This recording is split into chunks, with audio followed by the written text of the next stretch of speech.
সরাসরি স্ক্রিনে আমরা এই মুহূর্তে নবম শ্রেণীর সেকেন্ড সামারি অর্থাৎ দ্বিতীয় পর্যায়ক্রমিক মূল্যায়নের ভূগোলের কোশ্চেনটা দেখতে পাচ্ছ। ফুল মার্কস আমাদের রয়েছে 40, সময় তোমাদের রয়েছে 1 ঘন্টা 20 মিনিট। একে থেকে রয়েছে সঠিক উত্তর নির্বাচন করে লেখো যে কোনো 7টি প্রশ্নের মান 1 করে 1 × 7 = 7। প্রতিটি অক্ষরেখা পৃথিবীর অক্ষে যে কোণ উৎপন্ন করে তা হল উত্তর হবে 90 ডিগ্রি। গ্রিনিচের সঙ্গে ভারতের প্রমাণ সময়ের পার্থক্য 5 ঘন্টা 30 মিনিট। ভারতের প্রাচীনতম ভঙ্গিল পর্বত হলো আরাবল্লী। কর্কটক্রান্তি রেখায় ধ্রুব তারার উন্নতি কোণ হচ্ছে 23.5 ডিগ্রি। ভারতের একটি জীবন্ত আগ্নেয়গিরি হলো ব্যারেন। যে প্রক্রিয়াটি যান্ত্রিক আবহিকারের সঙ্গে যুক্ত নয় তা হলো স্বল্পমোচন। জোয়ারের জলে পুষ্ট পশ্চিমবঙ্গের একটি নদী হলো মাতলা। বর্তমান পশ্চিমবঙ্গে মোট জেলার সংখ্যা হলো 23টি। উত্তর পূর্ব ভারতের প্রবেশদ্বার বলা হয় শিলিগুড়িকে। 2 হচ্ছে নিম্নলিখিত প্রশ্নগুলির উত্তর দাও। প্রশ্নের মান 1 করে 1 × 8 = 8। 2 দাগে রয়েছে নিম্নলিখিত বাক্যগুলির শুদ্ধ হলে সু এবং অশুদ্ধ হলে অ লেখো যে কোনো 3টি। রাশিয়ায় প্রমাণ দ্রাঘিমারেখা সর্বাধিক, এটা শুদ্ধ হবে, সু লিখব। আবহবিকারের ফলে চূর্ণ বিচূর্ণ শিলা পর্বতের ঢালে যখন জমা হয় তখন তাকে ট্যালাস বা স্কিল বলে, এটা হবে অশুদ্ধ, অ লিখব। পশ্চিমবঙ্গের শুষ্কতম জেলা পুরুলিয়া, এটা শুদ্ধ, তাহলে সু লিখব। প্রতিটি দ্রাঘিমারেখার কোণের সমষ্টি 360 ডিগ্রি, এটা সু লিখব। পৃথিবীর দীর্ঘতম গ্রস্ত উপত্যকার মধ্যে দিয়ে রাইন নদী প্রবাহিত হয়েছে, এটা অশুদ্ধ, অ লিখব। 2 বিয়ে দাগের উপযুক্ত শব্দ বসে শূন্যস্থান পূরণ করো যে কোনো 2টি। পশ্চিমবঙ্গে ক্ষুদ্রতম জেলা হলো ড্যাশ, উত্তর হবে কলকাতা। পৃথিবীর বৃহত্তম পর্বতবেষ্টিত মালভূমি হলো ড্যাশ, উত্তর হবে তিব্বত মালভূমি। পশ্চিমবঙ্গে ড্যাশ বনভূমি ওয়ার্ল্ড হেরিটেজের অন্তর্গত, সুন্দরবন ম্যানগ্রোভ। ড্যাশ ঘড়ি গ্রিনিচের সময় অনুযায়ী চলে, ক্রোনোমিটার। 2 সিএ থেকে রয়েছে একটি বাক্য যে কোনো 3টি। মূলমধ্যরেখার মান কত? 0 ডিগ্রি। কোচবিহার জেলা কত সালে পশ্চিমবঙ্গের অন্তর্ভুক্ত হয়? কোচবিহার জেলা 1 জানুয়ারি 1950 সালে পশ্চিমবঙ্গের অন্তর্ভুক্ত হয়। 1 ডিগ্রি অন্তর পৃথিবীতে মোট দ্রাঘিমারেখার সংখ্যা কত? 360টি। পাত শব্দের ব্যবহার প্রথম কে করেন? কানাডার ভূপদার্থবিদ জেটি উইলসন 1965 সালে। কংসাবতী ও কেলেঘাই নদীর মিলিত প্রবাহের নাম কি? হলদি নদী।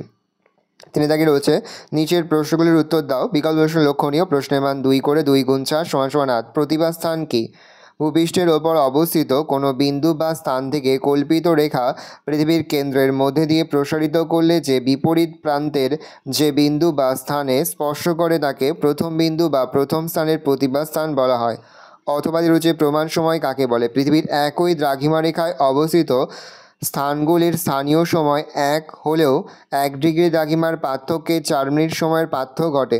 ফলে কোনো দেশে বহু সংখ্যক দ্রাঘিমারেখার উপস্থিতির দরুন বিভিন্ন স্থানীয় সময় থাকলে রেল, ডাক, বেতার এবং প্রশাসনিক কাজ চালানো অসুবিধাজনক হয়ে পড়ে। এই অসুবিধা যাতে না হয় সেজন্য কোনো দেশের প্রায় মধ্যাঞ্চল দিয়ে উত্তর দক্ষিণে প্রসারিত দ্রাঘিমাকে প্রমাণ দ্রাঘিমা ধরা হয়। এই দ্রাঘিমার ওপর নির্ভর করে যখন দেশের বা ওই ভূখণ্ডের সময় নির্ণয় হয় বা নির্ণীত হয় তখন তাকে ওই দেশ বা ভূখণ্ডের প্রমাণ সময় বলে। গ্রস্ত উপত্যকা কাকে বলে? 2টি সমান্তরাল চ্যুতির মধ্যবর্তী অংশ নিচে বসে গিয়ে যে অবনত ভূমির সৃষ্টি করে তাকে গ্রস্ত উপত্যকা বলে। অথবা লোয়ের সমভূমি কাকে বলে? পৃথিবীর একই দ্রাঘিমারেখায় অবস্থিত স্থানগুলির স্থানীয় সময় 1 হলেও 1 ডিগ্রি দ্রাঘিমার পার্থক্যে 4 মিনিট সময়ে পার্থক্য ঘটে। ফলে কোনো দেশে বহু সংখ্যক দ্রাঘিমারেখার উপস্থিতির দরুন বিভিন্ন স্থানীয় সময় থাকলে রেল, ডাক, বেতার এবং প্রশাসনিক কাজ চালানো অসুবিধাজনক হয়ে পড়ে। এই অসুবিধা যাতে না হয় সেজন্য কোনো দেশের প্রায় মধ্যাঞ্চল দিয়ে উত্তর দক্ষিণে প্রসারিত দ্রাঘিমাকে প্রমাণ দ্রাঘিমা ধরা হয়। এই দ্রাঘিমার ওপর নির্ভর করে যখন দেশের বা ওই ভূখণ্ডের সময় নির্ণীত হয় তখন তাকে ওই দেশ বা ভূখণ্ডের প্রমাণ সময় বলে। পুঞ্জিত ক্ষয় কাকে বলে? আবহবিকারের ফলে সৃষ্ট বিয়োজিত ও চূর্ণ বিচূর্ণ শিলাখণ্ড, মৃত্তিকা প্রভৃতি পুঞ্জাকারে পিচ্ছিল তলের মাধ্যমে মাধ্যাকর্ষণ শক্তির টানে দ্রুত বা ধীরভাবে নিচে নেমে আসার সময় ভূগাত্রে যে ক্ষয় হয় তাকে পুঞ্জিত ক্ষয় বলে। অথবা জৈব আবহবিকার কাকে বলে? জৈব আবহবিকার হলো এক ধরনের আবহবিকার প্রক্রিয়া যেখানে উদ্ভিদ ও প্রাণী তাদের কার্যকলাপের মাধ্যমে শিলাকে ভেঙে দেয়। সহজ ভাষায় জীবন্ত প্রাণী ও উদ্ভিদের ক্রিয়ার ফলে শিলা চূর্ণ বিচূর্ণ হওয়া বা ক্ষয় হওয়াকে জৈব আবহবিকার বলে। ত্রাসের নদী কাকে বলে এবং কেন? তিস্তা নদীকে ত্রাসের নদী বলা হয় কারণ অঞ্চলের এই নদী অত্যন্ত খরস্রোতা এবং বরফ গলা জলে পুষ্ট। এই নদীতে বর্ষার জল প্রচণ্ড জলস্ফীতি ঘটায়, ফলে প্রায় প্রতি বছর তিস্তা নদীতে প্রবল বন্যা দেখা দেয়। এই কারণে তিস্তা নদীকে ত্রাসের নদী বলা হয়। অথবা মৌসুমী বিস্ফোরণ কাকে বলে? গ্রীষ্মকালের শেষে মূলত মে মাসের উত্তর পশ্চিম ভারতে গভীর নিম্নচাপ ঘনীভূত হয়, ফলে বঙ্গোপসাগরে আর্দ্র বাতাস দক্ষিণ পশ্চিম দিক থেকে পশ্চিমবঙ্গে প্রবেশ করে। এই বায়ুর আগমনের ফলে আকস্মিকভাবে বজ্রবিদ্যুৎ সহ বৃষ্টিপাত হয় এবং বর্ষাকালের সূচনা হয়। মৌসুমী বায়ুর প্রভাবে এই আকস্মিক বর্ষণকেই মৌসুমী বিস্ফোরণ বলে। 4 দাগে রয়েছে নিচের প্রশ্নগুলির সংক্ষিপ্ত ব্যাখ্যামূলক উত্তর দাও। বিকল্প লক্ষণীয় প্রশ্নের মান 3 করে 3 গুণ 4 = 12। প্রথম, অক্ষরেখা ও দ্রাঘিমা রেখার মধ্যে পার্থক্য লেখো। অক্ষরেখা দ্রাঘিমা রেখার পার্থক্যটা দেখে নাও। একদিকে লিখবে অক্ষরেখা, একদিকে লিখবে দ্রাঘিমা রেখা। পার্থক্যটা দেখে নাও। আস্তে স্ক্রল ডাউন করছো তোমরা কিন্তু অবশ্যই এটা তোমাদের খাতায় নোট ডাউন করে নেবে। এখানে 5টি পার্থক্য রয়েছে, এখান থেকে যে কোনো 4টি পার্থক্য তোমরা লিখে দেবে। অথবা দিয়ে রয়েছে আন্তর্জাতিক তারিখ রেখাকে মাঝে মাঝে বাঁকানো হয়েছে কেন? আন্তর্জাতিক তারিখ রেখা সর্বত্র 180 ডিগ্রি দ্রাঘিমা রেখাকে অনুসরণ করেনি, মাঝে মাঝে এই রেখাটিকে বাঁকিয়ে দেওয়া হয়েছে। যেমন উত্তর সাগরে ক্লোব ও ভ্রঙ্গেলিয়া দ্বীপের কাছে 11 ডিগ্রি পূর্বে বাঁকিয়ে বেরিং সাগরের ওপর দিয়ে টানা হয়েছে। অ্যালোসিয়ান দ্বীপপুঞ্জকে এড়ানোর জন্য প্রায় 7 ডিগ্রি পশ্চিমে বাঁকিয়ে দেওয়া হয়েছে। ফিজি, টোঙ্গা, চ্যাথাম প্রভৃতি দ্বীপপুঞ্জের নিকট 11 ডিগ্রি পূর্বে বেঁকিয়ে দেওয়া হয়েছে। এই সকল দ্বীপ ও দ্বীপপুঞ্জের অধিবাসীদের মধ্যে তারিখ বা বার নিয়ে যাতে কোনো বিভ্রান্তি দেখা না যায় তার জন্য আন্তর্জাতিক তারিখ রেখাকে এমনভাবে বাঁকানো হয়েছে। উদাহরণস্বরূপ, আন্তর্জাতিক তারিখ রেখা পেরিয়ে কোনো পূর্ব গোলার্ধের দেশে গেলে রবিবার হতো এবং আন্তর্জাতিক তারিখ রেখা পেরিয়ে পশ্চিম গোলার্ধে গেলে সেখানে শনিবার হতো। প্রশ্ন, মৃত্তিকা সংরক্ষণের 3টি পদ্ধতি লেখো। ক্ষয় ও অবনমনের হাত থেকে রক্ষা করে মৃত্তিকা সম্পদকে মানুষের কল্যাণে সুষ্ঠুভাবে ব্যবহার করার জন্য যে সমস্ত ব্যবস্থা গ্রহণ করা হয় তাকে মৃত্তিকা সংরক্ষণ বলে। মৃত্তিকা সংরক্ষণের উপায় বা পদ্ধতিসমূহ: 1. বৃক্ষরোপণ। গাছের শিকড় মাটিকে দৃঢ়ভাবে ধরে রেখে ক্ষয়ের হাত থেকে রক্ষা করে, তাই মৃত্তিকা ক্ষয় রোধ করার জন্য বৃক্ষরোপণের ওপর সবচেয়ে বেশি গুরুত্ব দেওয়া প্রয়োজন। 2. নিয়ন্ত্রিত পশুচারণ। ভূমির ওপর তৃণের আচ্ছাদন জলের পৃষ্ঠ প্রবাহের হাত থেকে মৃত্তিকাকে রক্ষা করে, তাই পশুচারণ নিয়ন্ত্রণ করে তৃণভূমির অস্তিত্ব টিকিয়ে রাখলে মৃত্তিকা সংরক্ষণ করা যায়। 3. শস্যাবর্তন। কৃষিজমি আতিত না রেখে সারা বছর বিভিন্ন ধরনের ফসল শস্যাবর্ষণ পদ্ধতিতে চাষ করলে একই দিকে যেমন মৃত্তিকার উর্বরতা বজায় থাকে, তেমনি অপর দিকে সারা বছরই মাটির শস্য দ্বারা আবৃত থাকায় ক্ষয়ের হাত থেকে রক্ষা পায়। 4. ধাপ চাষ। পাহাড় বা পর্বতের ঢালে ধাপ কেটে চাষ করলে জলের গতি হ্রাস পায় এবং মৃত্তিকা ক্ষয় নিয়ন্ত্রিত হয়। 5. ফালি চাষ। সমোন্নতি রেখার সমান্তরালে চাষ না করে ঢালের আড়াআড়িভাবে ফালি তৈরি করে চাষ করলে মাটির সংরক্ষণ করা যায়। 6. বাঁধ নির্মাণ। নদী পাড় বা সমুদ্র উপকূলে বাঁধ নির্মাণ করলে অথবা কংক্রিট দিয়ে নদী পাড় ও উপকূল অংশ বাঁধালে মৃত্তিকা ক্ষয় নিয়ন্ত্রণ করা সম্ভব।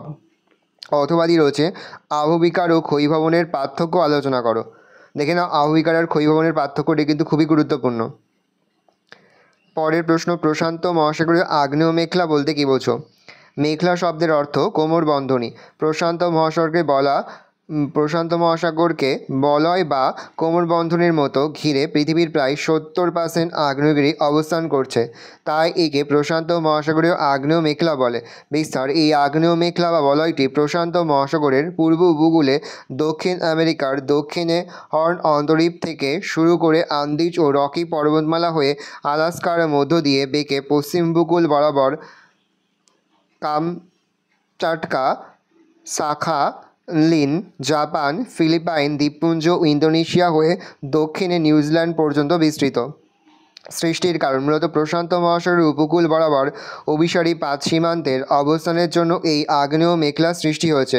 পূর্ব উপকূলে আমেরিকা ও প্রশান্ত মহাসাগরীয় পাতের সংঘর্ষের কারণে এই পশ্চিম উপকূলে এশিয়া অস্ট্রেলিয়া পাতের সঙ্গে প্রশান্ত মহাসাগরীয় পাতের সংঘর্ষের কারণে আগ্নেয়গিরি গড়ে উঠেছে। প্রশান্ত মহাসাগরের পূর্ব উপকূলে উল্লেখযোগ্য আগ্নেয়গিরিগুলো হলো আকনকাগুয়া, কটোব্যাস্কি, পিলি, ওরিজাবা প্রভৃতি এবং পশ্চিম উপকূলের উল্লেখযোগ্য আগ্নেয়গিরিগুলি হল ফুজিয়ামা, বাটুর, কাকরাতোয়া, কিলাউইয়া, এরেবাস প্রভৃতি।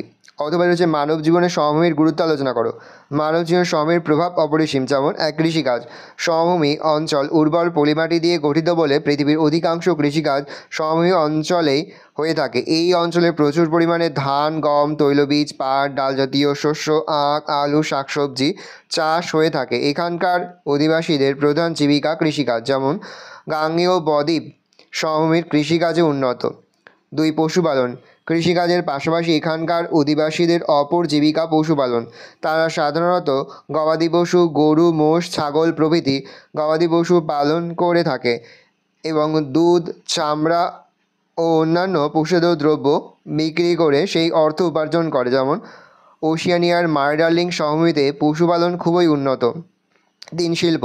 শিল্পের প্রয়োজনীয় কাঁচামালের সহজলভ্যতা, উন্নত পরিবহন ব্যবস্থা, ঘন জনবসতি, চাহিদাযুক্ত বাজার সমভূমি অঞ্চলে থাকায় এখানে ধাতব এবং কৃষিভিত্তিক উভয় প্রকার শিল্পই স্থাপিত হতে দেখা যায়। যেমন জাপানের কন্টো সমভূমিতে টোকিও, ইয়াকোহামা শিল্পাঞ্চল গড়ে উঠেছে। উন্নত পরিবহন ও যোগাযোগ ব্যবস্থা। অনুকূল প্রাকৃতিক পরিবেশের কারণে সমভূমি অঞ্চলে উন্নতমানের সড়কপথ ও রেলপথ সহ জলপথ ও বিমানপথ গড়ে উঠেছে।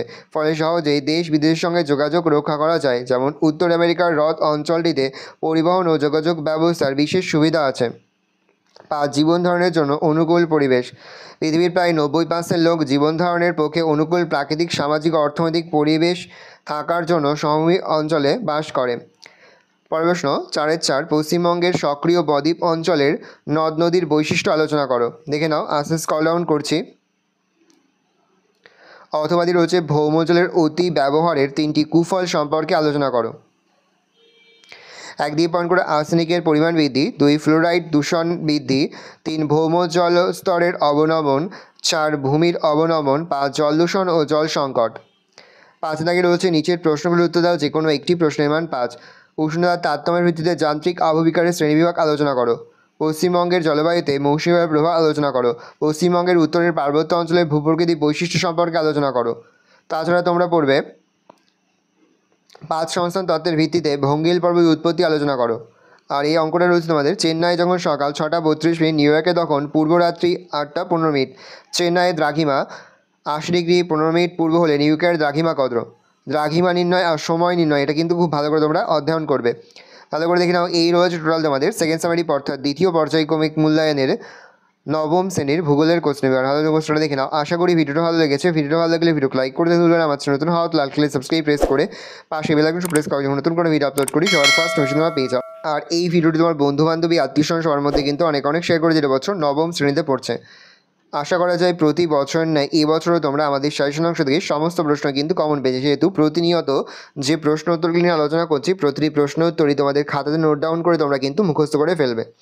কোনো প্রশ্নের উত্তর লিখতে বা বুঝতে যদি কোনো রকম অসুবিধা হয় তাহলে কিন্তু নির্দ্বিধায় কমেন্ট সেকশনে কমেন্ট করে জানাতে একদমই ভুলবে না। ভালো করে দেখি না কোশ্চেন পেপারটা।